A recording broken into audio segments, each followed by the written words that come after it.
Bloomberg Audio Studios. Podcasts, radio, news. Hey, it's Sarah Holder. With just a few days to go until the U.S. presidential election, Elon Musk has become one of the most vocal Donald Trump supporters, online and off. Come here.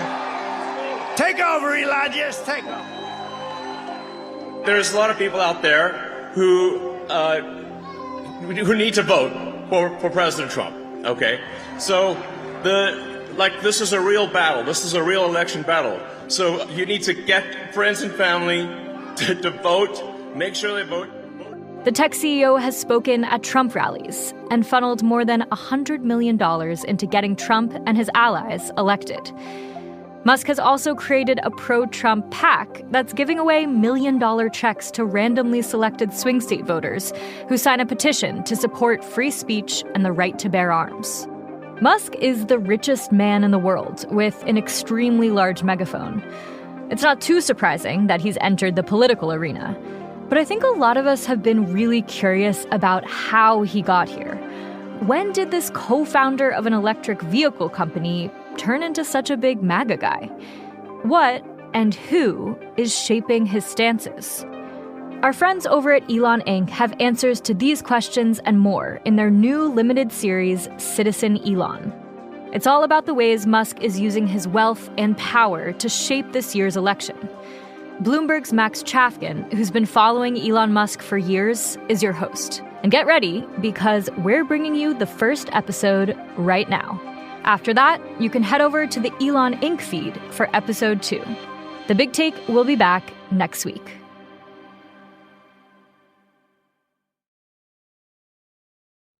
My fellow Americans,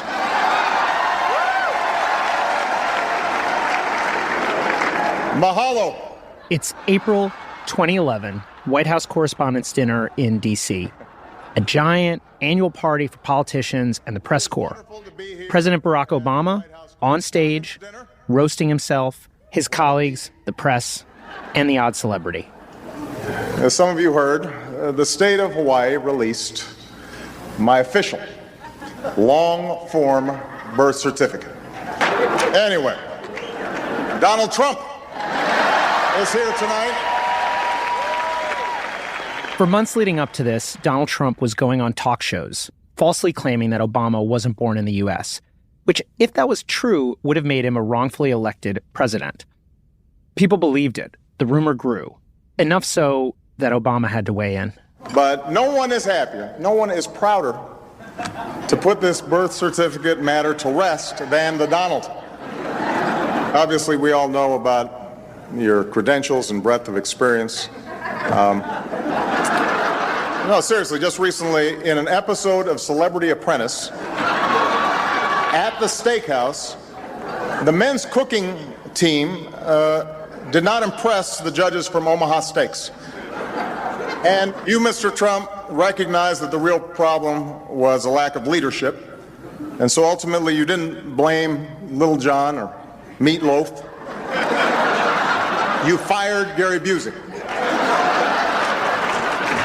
And these are the kind of decisions that would keep me up at night. Omarosa Newman, she was actually also on The Apprentice, was also at the Correspondents' Dinner that night. Later, in a PBS documentary, she said, it just kept going and going, and he just kept hammering him. And I thought, oh, Barack Obama is starting something. I don't know if he'll be able to finish. Donald Trump went on to beat Hillary Clinton for the job of president. He literally took over Obama's home and job. Every critic, every detractor will have to bow down to President Trump. It's everyone who's ever doubted Donald, whoever disagreed, whoever challenged him.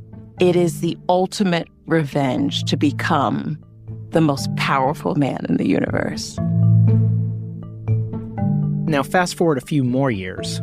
It's 2021, Joe Biden's the president, and one afternoon on the White House lawn, he signs an executive order saying that by 2030, half of all new cars sold would be electric. It was a piece of Biden's big plan to prioritize the climate. He wanted to make EVs, that's electric vehicles, by the way, a lot cheaper. This was new. Biden all in on EVs, and the big automakers too. We are the United States of America. There's not a single solitary thing, nothing, beyond our capacity to get done. I want to thank the CEOs of the automobile companies, and I also want to thank all the auto workers. At the White House that day are members of Congress, the UAW, United Auto Workers, and a bunch of bigwigs from the Big Three. That's General Motors, Ford, and Stellantis, better known as Chrysler. Right before putting pen to paper, Biden invites his colleagues to come up and stand by his side. Come on, let's let the CEOs go through, too. Let's let the CEOs through, too. This is an executive order strengthening America's leadership in clean cars and trucks. And again, let me start off by thanking the CEOs as well as the UAW. But you all and why it's happening. Thank you, thank you, thank you. There is one guy who'd done more to make EVs happen than anybody in the Big Three, who was missing from the White House that day. Noticeably so. But he was watching. So, on one hand, we've got Barack Obama roasting Donald Trump and the fallout from that. On the other, Joe Biden hyping up electric cars. Separate events, 10 years apart. What do they have to do with each other? I think kind of a lot. I'm Max Chafkin, a reporter with Bloomberg Businessweek. This is Citizen Elon.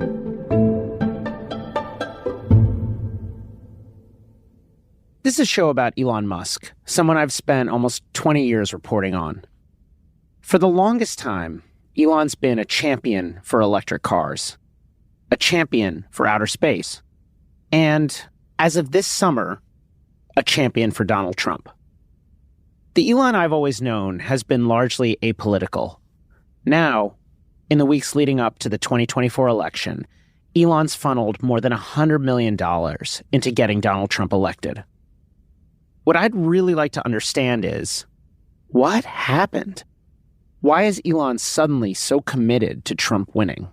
And if it works, if he successfully gets Trump elected, what's in that for him?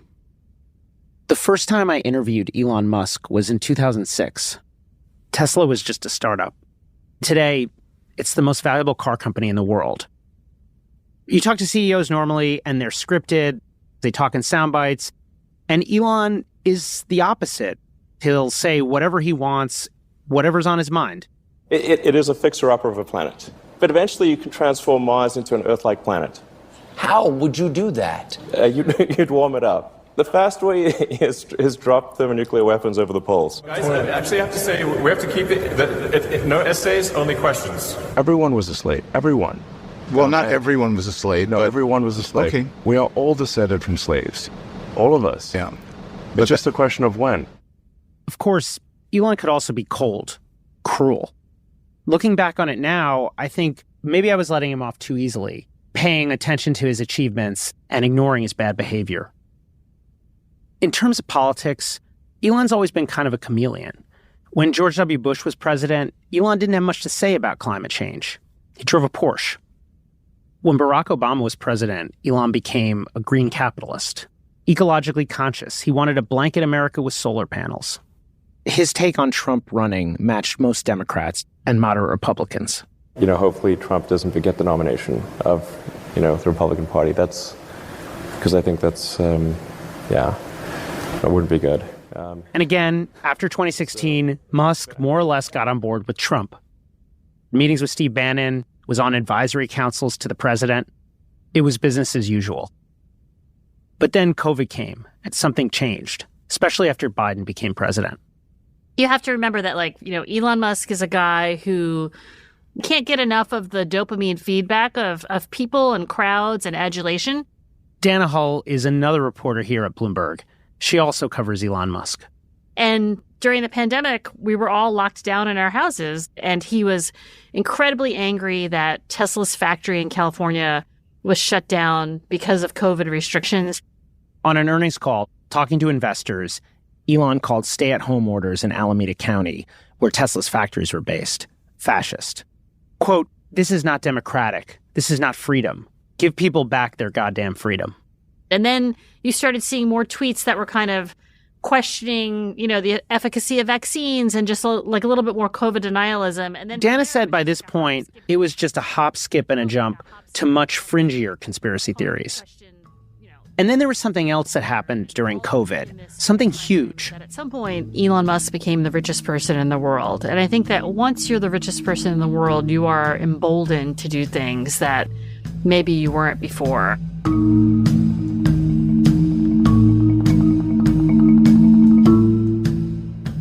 Let's go back to that summit, August 2021. A month after that, Elon's at a tech conference. He's on stage in front of an audience. And that snub that he felt, he's still thinking about it. Like Biden held this EV summit. Didn't invite Tesla. Invited GM, Ford, Chrysler, and UAW.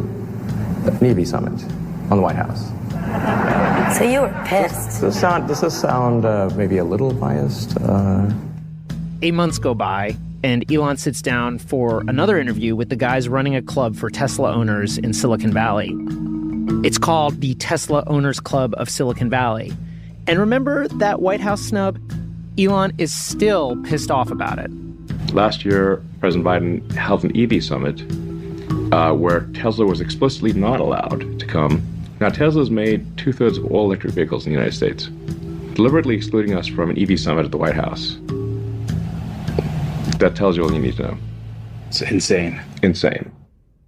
Fast forward another 18 months, a year and a half later, Elon's on stage at a New York Times event. He's talking to the financial columnist, Andrew Ross Sorkin. You've been very frustrated with the Biden administration, feeling like they did not respect what you've created. Have you forgotten yet about that White House snub? No, neither has Elon. Well, I mean, without any, doing nothing to provoke the Biden administration, they held an electric vehicle summit at the White House and specifically refused to let Tesla attend. We'd done nothing to provoke them. Then Biden went on to add insult to injury. Elon says President Biden even singled out General Motors for having, quote, led the EV revolution. This was in the same quarter that Tesla made 300,000 electric cars and GM made 26. Does that seem fair to you? Tesla actually sold 308,000 cars that quarter. Elon's underselling the number. And he's also right about GM, that they really did just sell 26. Something important to note here is that Elon has never been a fan of labor unions. That's putting it mildly. Joe Biden, on the other hand, the opposite. Biden loves labor unions. He's called himself the, quote, most pro-union president in history. He made it a big part of his presidential campaign. Can you give us any insight into why Tesla wasn't included in this event? Well, we, of course, welcome... This is from a White House press briefing. So it's not because Tesla is a non-union shop? Well, these are the three largest employers of the United Auto Workers, so I'll let you draw your own conclusion. Go ahead. Translation, yes. Which, classic politics, right? But Elon didn't take it that way. Biden doesn't have to include every automaker. It's not like Toyota or Volkswagen were there either. But Elon's reaction was personal. He couldn't seem to move beyond his own feelings, to see this as anything other than a grievous insult. On the one hand, it's surprising to see a busy CEO fixate like this. Doesn't he have bigger things to worry about? Who cares about GM and Biden? On the other hand, this is vintage Elon. You know, if he didn't like what you were doing or thought you were an idiot or, you know, any one of these sort of negative reactions to you personally. This is Jim Cantrell. He was on the founding team at SpaceX. For a long time, he and Elon worked closely together. He wouldn't come talk to you about it. He would either call you an idiot, he would tell you you're wrong, he would challenge you, he would yell at you, and then later he'd just fire you. Elon is indisputably really impressive. Jim agrees. But Jim also could not take Elon's mood swings. And so he quit. By the way, that's a controversial topic that he... Last year, the writer Walter Isaacson published a sprawling biography of Elon's life so far. Elon participated in the book's creation. He talked to Isaacson. And when he talked about his early days at SpaceX... He told Isaacson that I wasn't an employee, and I don't know why he says that, but I was. Yeah, I'm not trying to litigate this. No, I understand. It's a sore point for me, so I am. This fixation on credit, this pettiness, it's also vintage Elon. He actually got into it big time with Martin Eberhard, the guy who started Tesla.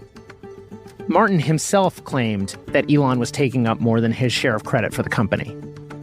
And even though these guys settled their lawsuit in 2009, it's something Elon still brings up all the time. I told Jim my theory about the correspondence dinner and the EV summit, and I asked him, does he see the same parallels that I do? Oh, I do. Yeah, I think he and Trump probably feel a kinship. There's a certain... This resonates with what I understand of Elon. There's a certain sort of sense of fairness and fair play that, like Trump, he feels violated. Where Jim's take diverged from mine was about Elon's feelings. I just think Elon was hurt, and maybe justifiably hurt. Like, this guy revolutionized the electric vehicle industry. He spends, a decade and a half not taken seriously, called a joke. And then the president of the United States basically finally embraces it. Like, everything that Elon has imagined is happening without him. Yeah, I'm going to tell you something that goes against that theory. Elon, I don't think he was hurt by it. I think he doesn't really want to be part of that crowd. I don't think he cared. There's a certain Rage in the Machine song, F you, I'll do what I want to. I mean, that if I had a theme song for Elon, that would be it. That EV conference was the summer of 2021. Within a few months, the rage started to bubble up. And it was a very specific, politically charged rage. Usually in tweet form, usually some right-wing line about Biden being too old, calling Biden, quote, a damp sock puppet in human form, or saying Biden looks good for a 200-year-old. When I read these, I could tell that Elon was mad. What I couldn't tell is where these insults, these specific words were coming from. NPC is the biggest one to me. Ellie Reeve is a CNN correspondent. She spent the past 10 years or so covering the far right. In November 2021, she noticed this tweet from Elon. It was a random comment on a 6-month-old video where Biden was praising the auto workers union. Elon responded to that video by tweeting that Biden, quote, talks like an NPC with a limited dialogue tree. That acronym is what caught Ellie's attention. NPC for non-player character comes from a video game world. It's like, instead of the character that you can play, it's this static character with no interiority that, gives you directions or something. And in the 4chan world, that's their term for unthinking liberals. Real quick, 4chan was this free-for-all online forum where people would share memes. It's also where a lot of Donald Trump's early support comes from. You've probably heard this term alt-right. That started on 4chan. Back to Ellie and the NPCs.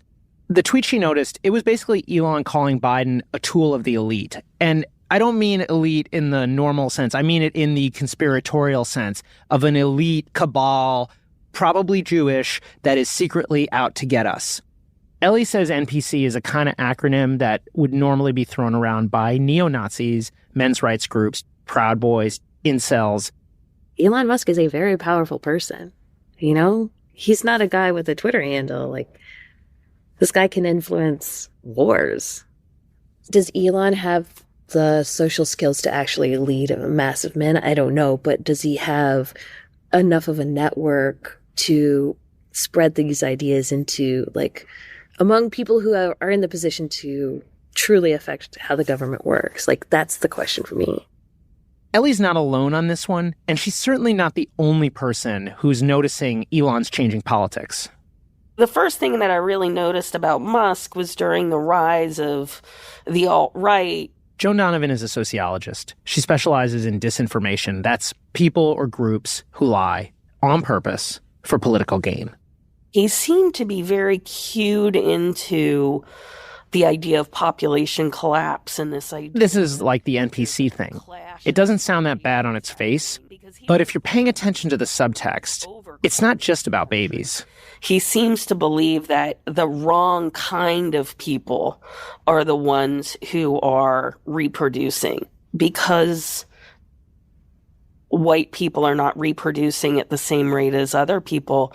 He does really get his hackles up about population collapse and about this idea that white people might not be the dominant culture going forward.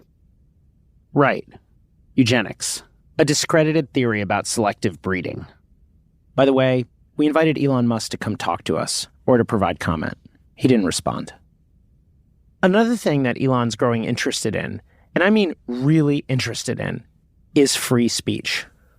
Specifically, the idea that right-wing guys on the internet are being suppressed by social media sites.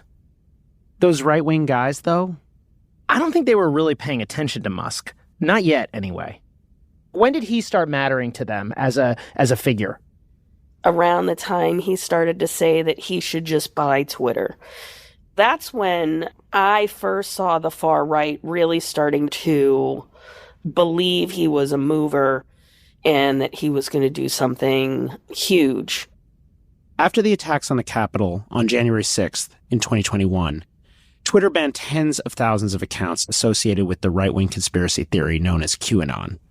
They even banned Donald Trump's account permanently for the role he played in inciting violence. Then, in March of 2022, something happened that especially caught Elon's attention. Twitter suspends this satirical newspaper, the Babylon Bee. They're like a right-wing version of The Onion. The Bee had tweeted about a trans woman who was a White House staffer. They called her Man of the Year.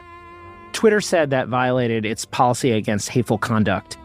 The Bee's owner refused to take the tweet down. Musk hears about this from his ex-wife, Tallulah Riley.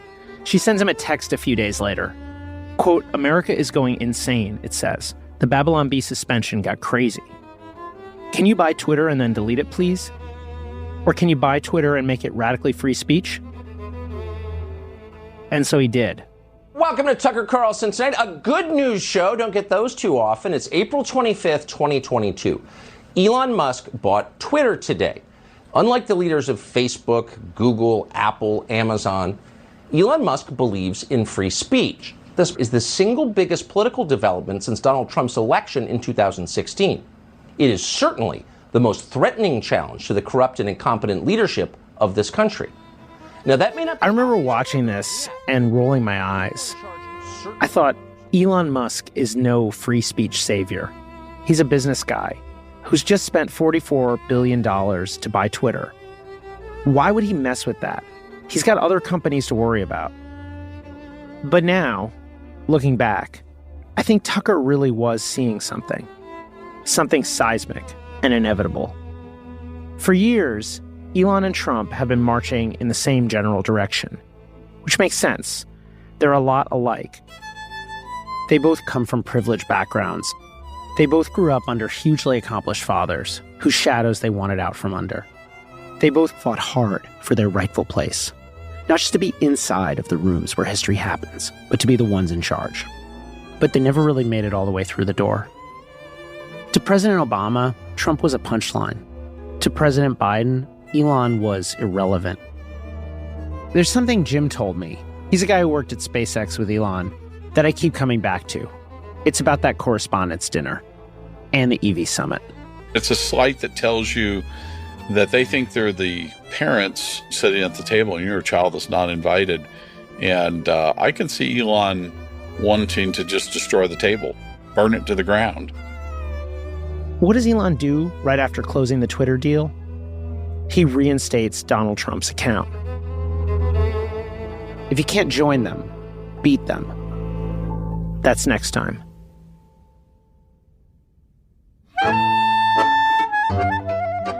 Citizen Elon is produced by Lena Masitzis. Rehan Harmansi is our senior editor. Blake Maples handles engineering, and William Elstrom fact-checking.